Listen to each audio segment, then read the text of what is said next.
This mower can't cut it, pun intended. I want to make something perfectly clear. I am very appreciative that Toro sent me this 60-volt recycler for absolutely free. It's a badge of honor whenever a company wants to work with me. However, if you're looking at buying a 60-volt Toro recycler, do not buy this model. I've made 2 videos on this mower and they'll be linked at the end of this video, and I've read all the comments. Many feel like battery-powered mowers aren't the real deal. Gas power for life. I can't speak for any other company's offerings because I've not used any other battery-powered mowers. However, in comparing the 60-volt recycler with its gas-powered counterpart, there's no doubt about it. The 60-volt recycler cannot compete with the gas-powered recycler. I've always had a skeptical eye towards this mower and other battery mowers just like it. Now, as I said in my initial review of this mower, there simply isn't enough power to effectively or efficiently mulch or bag your grass clippings. When I did my first mow of the season, I let my lawn get a little bit longer than I would normally allow, but that's because I wanted the struggling areas of my yard, the grass that's a little bit shorter, to maybe catch up, get a little bit taller, so that way when I cut it and mow it more frequently, it would encourage more growth. When you do your first mow of the season, bagging your clippings is generally a good idea. It's not really warm enough for your soil to break down the grass clippings, so they'll just often sit on the surface. Not only does this give your lawn an untidy appearance, it also can introduce pests and disease.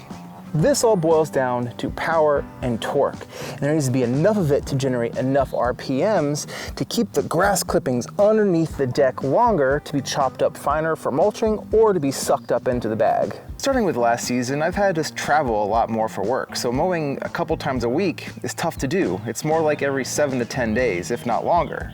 And if that's how you mow, this mower will not get the job done, especially if you have a nice thick lawn.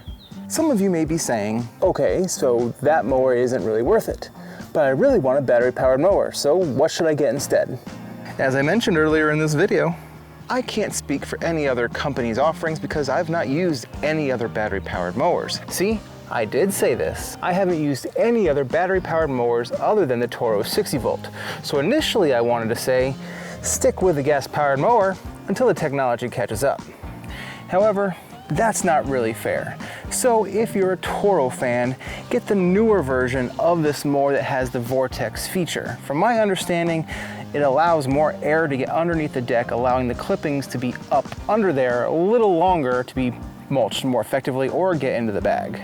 You can also try third-party blades like the Gator blade.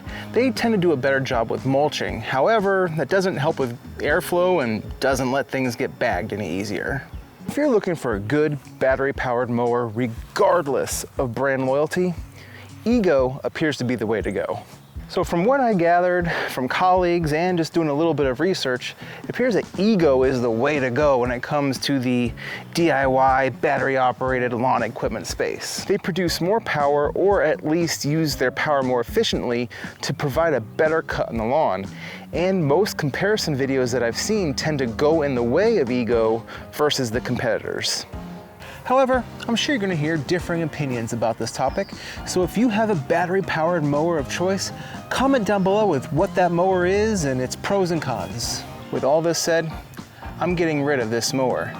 Allow me to introduce you to my new mower. It's a Toro Whirlwind 21-inch. Not sure the year, but I'm going to be fixing this up as a project on my son. So stay tuned here on the channel to keep up with the progress. There's a chance you don't care if you leave clumps of grass clippings lying around your lawn.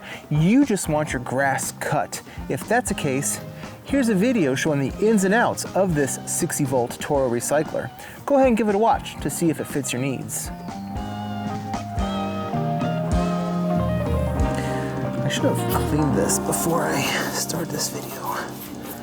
It is super dirty.